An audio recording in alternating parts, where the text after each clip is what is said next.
की शादी एक अच्छे परिवार में हुई है। उसका पति रोहन उसे बहुत प्यार करता है।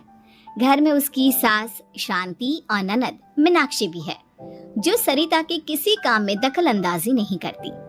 लेकिन फिर भी सरिता को ऐसा लगता है कि दुनिया की सबसे ज्यादा बेचारी बहू वही है और सबसे ज्यादा अत्याचार उसी पर हो रहा है।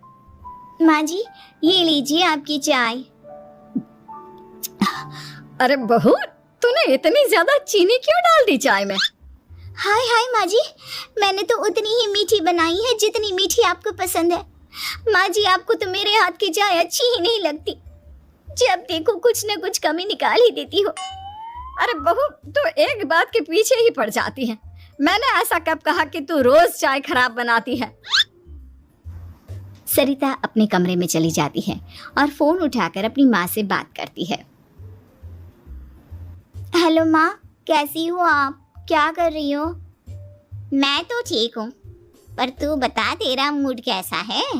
तेरी आवाज से लग रहा है कि कुछ तो हुआ है तेरे ससुराल में। अरे क्या बताऊँ माँ, यहाँ तो हर समय मेरे साथ बहुत बुरा व्यवहार होता है। मैंने अपनी सास के लिए इतनी अच्छी चाय बनाई, लेकिन मेरी सास चाय पीते ही मुझे 4 बातें सुना दी। बेटी, तू इतनी छोटी छोटी बातों पर ध्यान ही क्यों देती हो? तुम्हारी सास ने कुछ बोल भी दिया तो क्या हो गया, वो बड़ी है ना तुझसे। माँ ने इतना समझाया, लेकिन इस बात का सरिता पर कोई असर नहीं हुआ। अपनी बेचारी बहू की छवि वो बदलना ही नहीं चाहती। अगली सुबह सब नाश्ते की टेबल पर बैठकर नाश्ता कर रहे थे, तभी सरिता ने अपने पति से कहा, सुनिए जी, मुझे ना आज बाजार से कुछ सामान लेकर आना है। आज आप ऑफिस से आने के बाद मुझे लेकर चलना ना। भाभी, मुझे भी कुछ किताबें खरीदनी है। आप दोनों जा ही रहे हो तो मेरी किताबें भी ले आना। लो, अभी तो बात ही की है बाजार जाने की, तो एक फरमाइश आ गई। माँ जी, आप भी बता दो कुछ, और हाँ, मोहल्ले वालों से भी बोल दो अगर वो कुछ मंगवाना चाहते हो तो। बेचारी मीनाक्षी अपना सा मुंह लेकर रह गई। ये सब देखकर रोहन से चुप नहीं रह गया और वो गुस्से में बोला, सरिता, क्या हो गया है तुम्हें? मीनाक्षी ने तो सिर्फ किताबों के लिए बोला है। तुम्हें मीनाक्षी से इस तरह से बात नहीं करनी चाहिए। माफी मांगो उससे अभी। क्या? मैं माफी मांगू? दिन भर आपके घर के काम करूं मैं, आपकी और आपके घर वालों की बातें सुनूं मैं, और अब माफी भी मैं मांगू? ऐसा कभी नहीं हो सकता। ये बोलकर सरिता वहां से चली जाती है। एक दिन उनकी पड़ोसन घर आती है। अरे सरिता, क्या कर रही है? और क्या करूंगी भाभी जी, बस घर का काम ही कर रही हूँ। आप बताओ कैसे आना हुआ?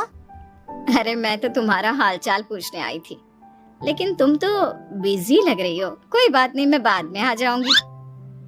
और क्या करूँ भाभी जी, जब से शादी होकर आई हूँ ना, बस काम ही कर रही हूँ। और इस घर में ना कोई मेरी कदर नहीं करता।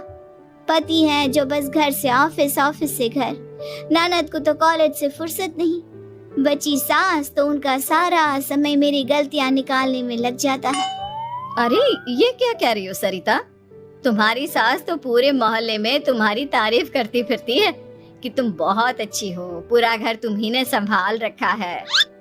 हाँ तो क्या हुआ, इसमें गलत क्या कहती है? सच्ची तो कहती है। मेरी मर्जी के बिना इस घर का पत्ता भी नहीं हिलता। शाम को जब रोहन घर आया तो उसने सबसे कहा, कल हम सबको मौसी जी के घर जाना है।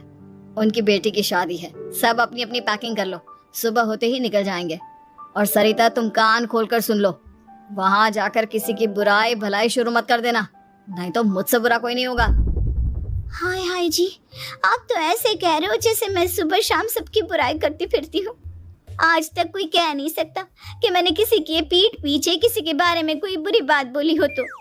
अरे बस बहू, बात को और ज्यादा आगे मत बढ़ा। हमें सब पता है तो हमारे साथ क्या व्यवहार करती है। ये बात घर तक रखना, शादी में किसी को कुछ मत बोलना, नहीं तो सब कहेंगे कि शांति की बहू कितना बोलती है। हाँ हाँ, सब कुछ तो मैं ही बोलती हूँ ना। आप लोग तो हर समय फूलों की बारिश करते रहते हो मेरे ऊपर। सारी गलती मेरी है जो मैं इस घर में आई। सबका कितना ध्यान रखती हूँ, लेकिन फिर भी मेरी तो आप लोगों की नजर में कोई कदर ही नहीं है। अगली सुबह सब लोग मौसी जी के घर पर चले जाते हैं। वहाँ पर शादी का माहौल होता है। सब जगह चहल पहल होती है, बहुत सारे मेहमान आए हैं। सरिता को वहाँ बहुत अच्छा लग रहा है। वो अपने मन में सोचती है, यहाँ कितना अच्छा लग रहा है, कितनी रौनक है। मैं यहाँ किसी से ज्यादा बात नहीं करूंगी। अगर मेरे मुंह से कुछ ऐसा वैसा निकल गया तो रोहन जी तो मुझसे गुस्सा हो जाएंगी। सरिता ये सब सोच ही रही थी कि वहां रोहन की कजिन साक्षी आ गई और सरिता से बोली, आप सरिता भाभी हो ना? जितना आपके बारे में सुना था, आप तो उससे भी ज्यादा सुंदर हो। हाँ वो तो है, मेरी सुंदरता की तारीफ सब करते हैं। मेरे मायके में तो सब यही बोलते हैं कि रोहन जी की किस्मत बहुत अच्छी है जिन्हें मैं मिली। लेकिन आप कौन है? मैंने आपको पहचाना नहीं। मैं रोहन भैया की कजिन हूँ। आपकी शादी पर नहीं आ पाई थी ना, इसलिए आप मुझसे मिले नहीं कभी। शांति मौसी और मीनाक्षी आपकी बहुत तारीफ करते हैं। क्या कहा तुमने? मेरी तारीफ? कभी नहीं। मेरे ससुराल वाले कभी मेरी तारीफ कर ही नहीं सकते। मैं इतनी अच्छी हूँ, मेहनती हूँ, लेकिन उन्हें तो मेरी कदर ही नहीं। सारा दिन घर का काम करती हूँ, फिर भी मेरी सास ना मुझे सुनाती रहती है, और पति भी मेरी सास की साइड लेते हैं। ना कभी बाहर ले जाते हैं, ना कहीं घुमाने। अगर घुमाने के लिए कभी बोल भी देना तो उनकी बहन बीच में आ जाती है। मैं कैसे रह रही हूँ उस घर में, ये मैं ही जानती हूँ। सरिता की ये बातें सुनकर साक्षी को बड़ी हैरानी हुई। अब वो हर किसी के सामने अपनी बढ़ाई और ससुराल वालों की बुराई करने लगी। रोहन और शांति को सरिता पर बहुत गुस्सा आया, लेकिन वो चुप रहे। अगले दिन जब वो अपने घर पर आए, सरिता, तुमने क्यों सबके सामने मेरी इज्जत का तमाशा बनाया? तुमसे बोला था ना कि चुप रहना। अजी ऐसा भी क्या कह दिया मैंने जो इतना भड़क रहे हो? तुम जहाँ जाती हो अपना रोना शुरू कर देती हो, कभी किसी दूसरे की बात ही नहीं सुनती, बस अपनी कहती रहती हो। तुमने सबके सामने हमारा तमाशा बनाकर रख दिया है। हे भगवान, मुझे अपने पास बुला ले। जिस घर में मेरी कदर ही नहीं, उस घर में मेरा क्या काम? अरे क्या करूंगी मैं यहाँ रहकर? जो भी आता है मुझे सुनाकर चला जाता है। मैं तो किसी से कुछ नहीं कहती। सीधी सादी बहू मिल गई है ना सबको, तो जो जी में आए वो करो। सरिता ने अपने आगे किसी को कुछ बोलने ही नहीं दिया, और उस दिन भी उसने सबके सामने खुद को बेचारी बना ही दिया। अगले दिन मीनाक्षी कॉलेज के लिए लेट हो रही थी, इसलिए वो हर काम जल्दी जल्दी कर रही थी। अपना नाश्ता लेने किचन में गई और पतीले में रखे गरम दूध को गिलास में डालने लगी। दूध का पतीला उसके हाथ से छूट गया और गरम गरम दूध उसके हाथ पर गिर गया। ओए माँ, हाय मेरा हाथ, माँ मेरा हाथ जल गया। मीनाक्षी की आवाज सुनकर सरिता दौड़ती हुई आई। ये क्या किया तुमने? तुम्हें नाश्ता चाहिए था तो मुझसे बोल देती, मैं क्या मना करती थी? अब पता नहीं कितने दिन की मुसीबत पाल ली तुमने। सरिता मीनाक्षी को उसके कमरे में ले गई और उसका बहुत ख्याल रखा। उसका इस तरह से ख्याल रखना शांति और रोहन को थोड़ा अजीब लगा। माँ, सरिता के दिमाग का भी कुछ पता नहीं। कल शादी में सबको इतना कुछ बोल कर आई है हमारे बारे में, और अब मीनाक्षी की कितनी अच्छी देखभाल कर रही है।